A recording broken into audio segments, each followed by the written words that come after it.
आज आपने देखा कि सुप्रीम कोर्ट का जजमेंट आया है आम आदमी पार्टी पे, और कब से हम लोग दिल्ली की सारी जो बीजेपी की थी, हमारी संगठन ये बोल रही थी किस लेवल का करप्शन है।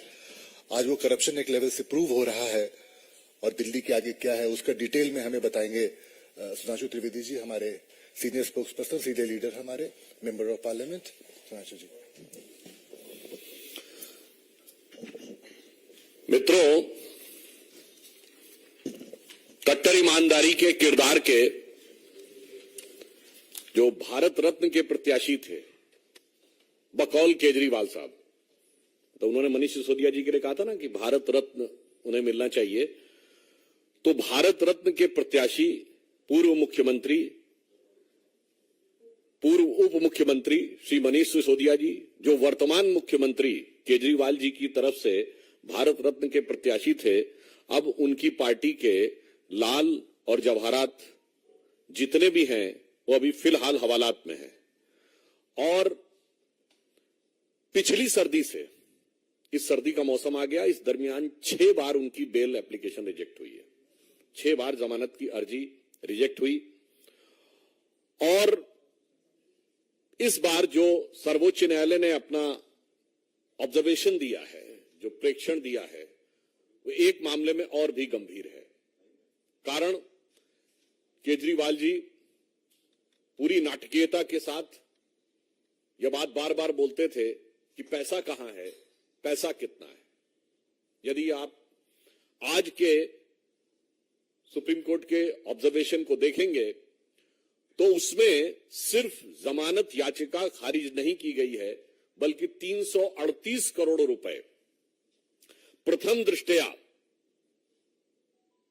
स्थापित होते हुए दिख रहे हैं। यानी जो वो पैसे की बात करते थे और जो मनी ट्रेल की बात करते थे, वो आज लीगली स्टैब्लिश होती हुई दिख रही है।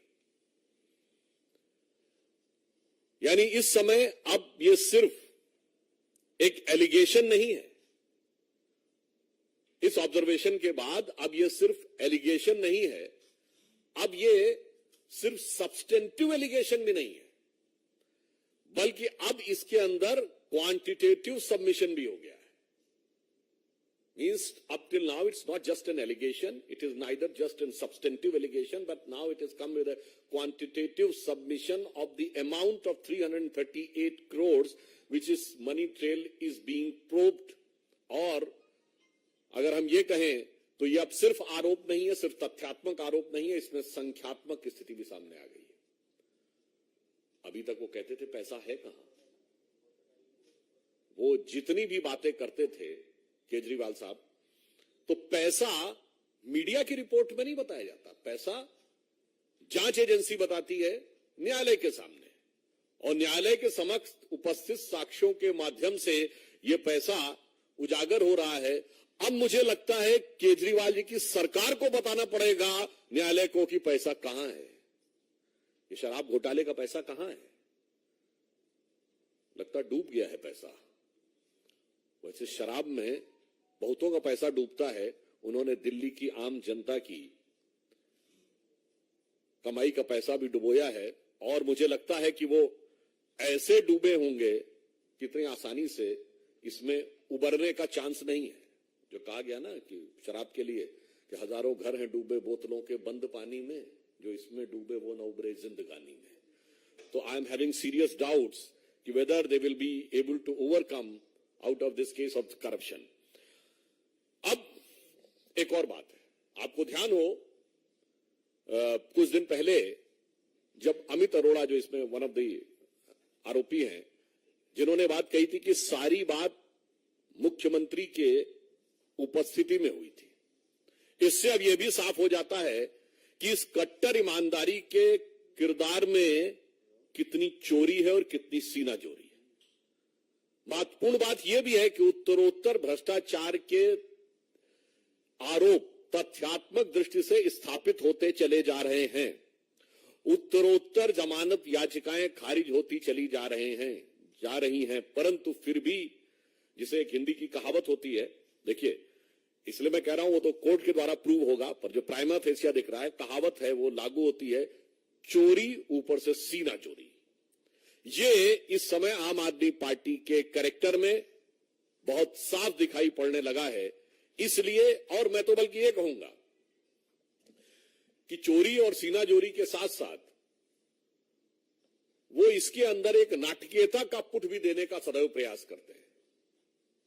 कभी शहीद भगत सिंह जी के परिवार वालों का आपत्ति आई थी, उनकी फोटो लेके चलने लगते हैं। कभी शराब घोटाले में लिप्त पार्टी, एक पौवे के बदले दूसरा पौवा फ्री देने वाली पार्टी, महात्मा गांधी की समाधि पर जाकर कसम खाती है कि हम ईमानदार हैं। अरे भाई, ईमानदारी और बेईमानी छोड़ दीजिए, एक पौवे के बदले दूसरा पौवा दिया है तो नीति थी ना। तो गांधी जी को उसको बीच में क्यों ला रहे हो, जिनका कि जन्मदिन ड्राई डे होता है और गांधी जी का जन्मदिन बना रहा। तो इसलिए मैंने कहा कि चोरी, सीना चोरी और उसके ऊपर से यह नाटकीयता, ये आम आदमी पार्टी का स्वाभाविक सहज चरित्र बनता चला जा रहा है। इसलिए अब हम आम आदमी पार्टी से और केजरीवाल जी से हम पूछना चाहते हैं कि बताइए वो पैसा कहां है। वो 338 करोड़ रुपए जिसके बारे में आज न्यायालय के प्रक्रिया के दौरान प्राइमा फेसिया वो दिखाई पड़ रहा है कि उसका गबन हुआ है या करप्शन हुआ है, तो अब दिल्ली की जनता पूछती है कि केजरीवाल साहब वो पैसा कहां है, उसे बताइए और इधर उधर की बातें मत करिए। और स्पष्ट रूप से सुप्रीम कोर्ट को भी बताना होगा संवैधानिक दृष्टि से और वैधानिक दृष्टि से, और दिल्ली की जनता को बताना होगा नैतिक दृष्टि से। Now it is become incumbent on the part of Aam Aadmi Party government and its chief minister Arvind Kejriwal ji constitutionally and legally to tell the Honorable Supreme Court that where is the money, and morally it is incumbent on their part to tell to common man of Delhi where is the money. धन्यवाद।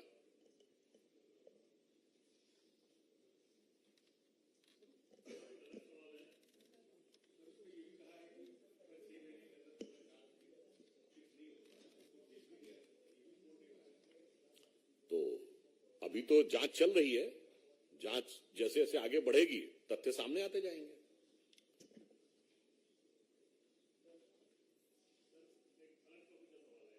क्या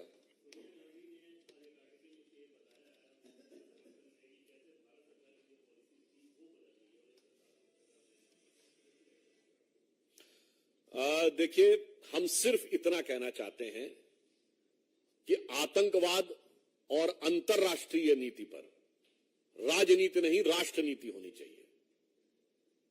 आतंकवाद के विषय के ऊपर किंतु परंतु का स्कोप नहीं होना चाहिए।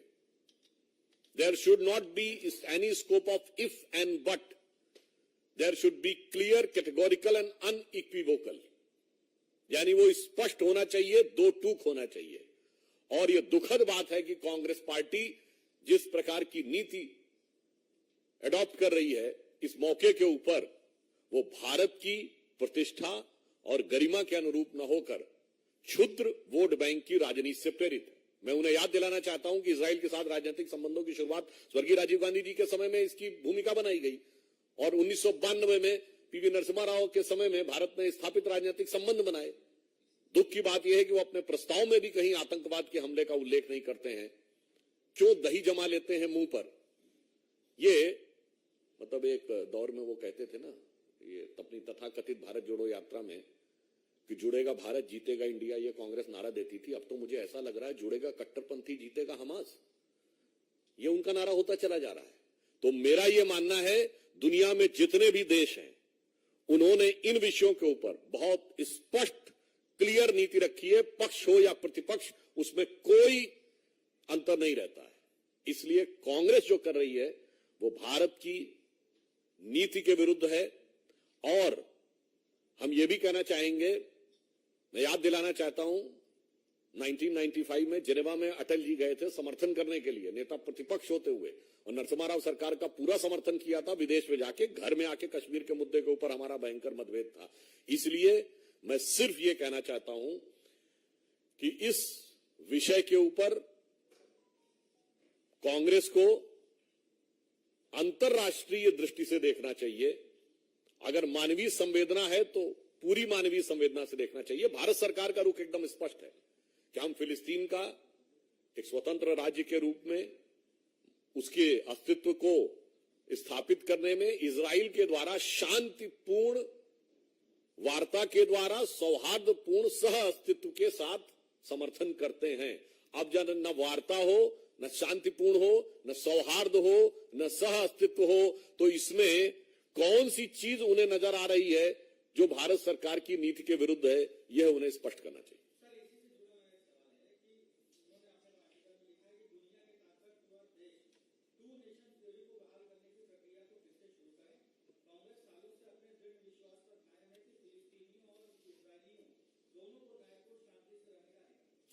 वो सारी बातें सही हैं, इसमें आतंकवाद का उल्लेख पे क्यों चुप्पी है? और उन्होंने दूसरे देश तो क्या, पहली बात तो इस देश के ऊपर इस मुद्दे पे मैं एक और बात आपसे पूछना चाहता हूं। इससे पहले आप बता सकते हैं कांग्रेस के किसी नेता ने आर्टिकल लिखा हो किसी अंतर्राष्ट्रीय समस्या पे? मुझे शोध करके बताइएगा कि इंटरनेशनल कॉन्फ्लिक्ट के ऊपर कांग्रेस के सीनियर मोस्ट लीडर ने पिछले हाल के वर्षों में कब आर्टिकल लिखा है। और ये तो भारत में कर चुके हैं। इसी के समकक्ष 26/11 हुआ था।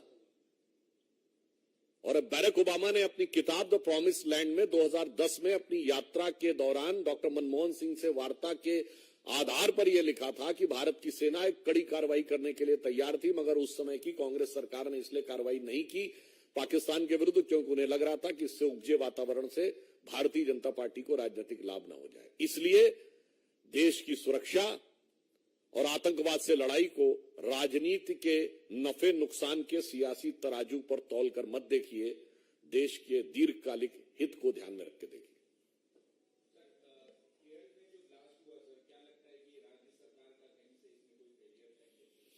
देखिए, मैं पुनः कह रहा हूं कि आतंकवाद को लेकर किसी भी प्रकार का किंतु परंतु राजनीतिक दलों में नहीं होना चाहिए। आतंकवाद पर राजनीति नहीं, राष्ट्रनीति होनी चाहिए। जांच की प्रक्रिया शुरू हुई है और उसके द्वारा यह बात सामने आएगी। परंतु मैं यह भी कहना चाहता हूं, आतंकवाद को किसी भी प्रकार का व्यवहारिक नहीं, नैतिक समर्थन देना भी, प्रत्यक्ष नहीं परोक्ष रूप से देना भी, किंतु परंतु कहकर देना भी, मेरे विचार से मानवता के लिए भी घातक है, राष्ट्र की सुरक्षा के लिए भी घातक और संवेदनशील है।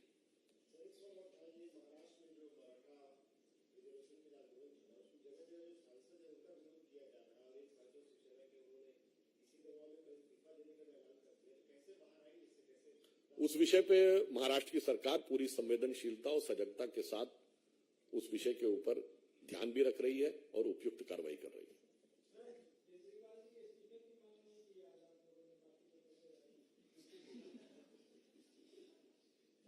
ऐसा है कि अभी तो शुरुआत हुई है, अभी पता नहीं क्या क्या निकलेगा। इस्तीफे से पहले तो उनके 3 लोग तो जा चुके, तो धीरे धीरे मोहब्बत करेगी असर धीरे धीरे वाली बात है। देखिए, पहले कौन गए? मंत्री। फिर एक स्टेप ऊपर गए, कौन गया? डिप्टी सीएम, मतलब सत्येंद्र जैन जी मंत्री थे। फिर उप मुख्यमंत्री जी गए, मनीष सिसोदिया जी। फिर संजय सिंह सांसद नहीं थे, संसदीय दल के नेता थे तो लीडर तो पार्लियामेंट्री पार्टी थे। तो अब देखिए धीरे धीरे क्या होता है। जांच एजेंसियां अपना काम कर रही हैं, जो जिस भी रूप पद पे होगा उससे निरपेक्ष रहते हुए वस्तुनिष्ठ ढंग से यानी ऑब्जेक्टिवली कार्रवाई होगी।